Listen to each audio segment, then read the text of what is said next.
effet placebo, alors je pense que c'est le truc qui vous colle le plus à la peau, hein, les naturopathes. Oui.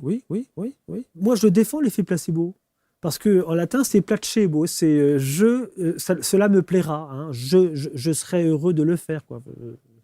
Voilà, de placere. Et c'est intéressant parce que quand on fait de la psychologie, on se rend compte que le terrain psychique, c'est ce que dit Marie-Françoise Baquet, elle dit bien que le terrain psychique, c'est énorme. Et ça va conditionner justement notre bonne santé. Ça va permettre de lutter contre une vulnérabilité aux maladies neurodégénératives. La joie, il y a des gens qui sont... Il y a des naturopathes ou plutôt des gens qui sont en médecine douce et qui font des séances de rire. Le rire est une thérapie. La rigologie. Mais oui, c'est ça, la rigologie.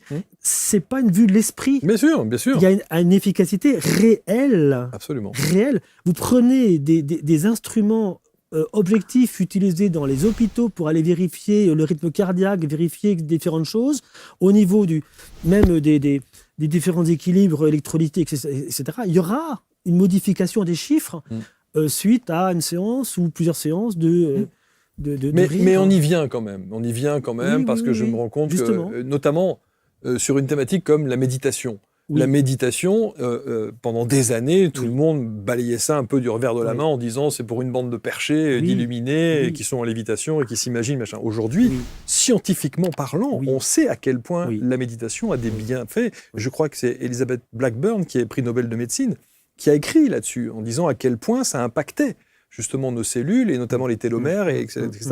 Bon.